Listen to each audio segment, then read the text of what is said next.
Passive voice के अंतर्गत past perfect tense के पैसिव वॉइस कैसे बनते हैं यही हम आपको बताने वाले हैं।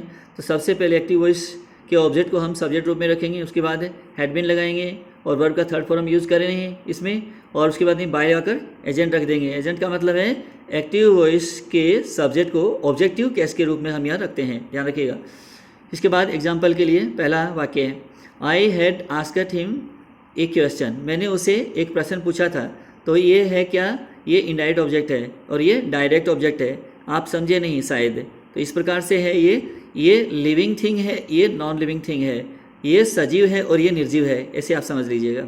तो he had been asked a question, उसे एक प्रश्न पूछा गया था बाय मी, मेरे द्वारा। इसी को हम दूसरे वाले ऑब्जेक्ट से बना सकते हैं, a question had been asked of him by me, मेरे द्वारा उसको एक प्रश्न पूछा गया था। तो अक्सर क्या करते हैं हम, जो ऑब्जेक्ट लगाते हैं ये, और ये आस्कट है, आस्कट के बाद में हमें अन्य कोई वर्ब होता तो हम यहाँ टू लिखते, लेकिन आस्कट के बाद ऑफ का यूज़ होता है।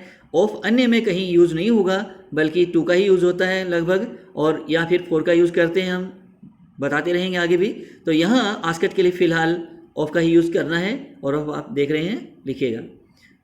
उसके बाद में अगला सेंटेंस है, his teacher had promised him, उसके अध्यापक ने उससे वादा किया था। तो इसका पैसिव वॉइस बन जाएगा, he had been promised by his teacher. उसके बाद तीसरा हो जाएगा, he had kept me waiting, उसने मुझे इंतजार में रखा, अर्थात उसने मुझसे इंतजार करवाता रहा, वो इंतजार करवाता रहा था। तो I had been kept waiting, मुझसे इंतजार करवाया जाता रहा था बाय हिम, उसके द्वारा।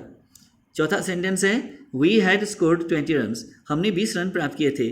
तो 20 रन्स 20 रन क्या हुआ था, प्राप्त किए गए थे ना, हैड बीन स्कोर्ड प्राप्त किए गए थे बाय अस, हमारे द्वारा।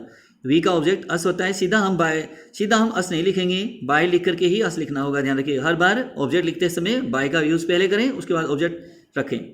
तो अगला सेंटेंस है, he had promised me a gift, उसने मुझे एक उपहार देने का वादा किया था। तो इसका पैसिव वॉइस देख लीजिए, I had been promised a gift, मुझसे एक उपहार का वादा किया गया था बाय हिम, उसके द्वारा। अगला छठा है, हु हैड रेड अस दी गीता, हमें गीता कौन पढ़कर सुनाया था। तो इसका पैसिव वॉइस हु से ही अगर हम हल करते हैं तो बाय को अंत में लगाएंगे, who had we been read the Gita by को हम अंत में लगाएंगे।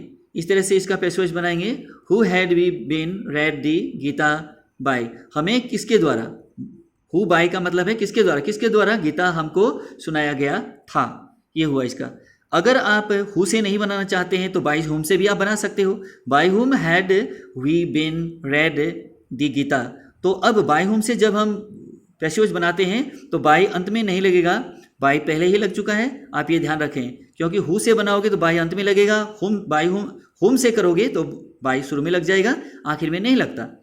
अगला वाक्य है सातवां, he had given us some books, उसने हमें कुछ पुस्तक दिए थे। इसका पैसिव वॉइस बनेगा, we had been given some books, हमें कुछ किताबें दी गई थी, हमें कुछ पुस्तकें दी गई थी बाय हिम, उसके द्वारा। इसी को हम दूसरे ऑब्जेक्ट से भी बना सकते हैं, सम बुक्स के साथ।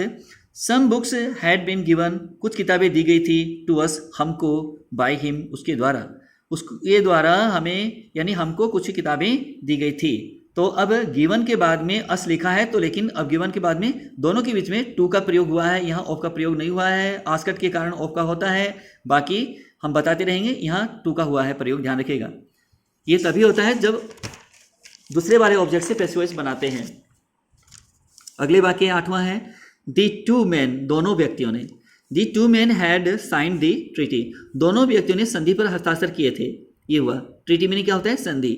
अब देखना क्या है, इसी को हम सब्जेक्ट रूप में रखेंगे, दी ट्रीटी हैड बीन साइंड, संधि पर हस्ताक्षर किए गए थे बाय दी टू मैन, दोनों व्यक्तियों के द्वारा, दोनों लोगों के द्वारा। नौवां सेंटेंस है विद्यार्थियों, he had eaten the apples, उसने उन सेबों को खा लिया था। तो अब क्या हुआ, सेबों को क्या हुआ था, खाया गया था ना, तो दी एप्पल्स लिख लीजिएगा, दी एप्पल्स हैड बीन ईटन, सेबों को खा लिया गया था बाय हिम, उसके द्वारा। अंतिम सेंटेंस आज का 10वां है, Ram had painted the house last month, Ram ने पिछले महीने मकान को रंग करवाया था।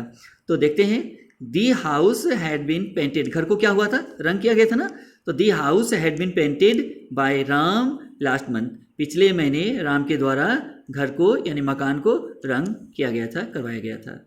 तो विद्यार्थियों आज के लिए बस इतना ही। पास्ट परफेक्ट में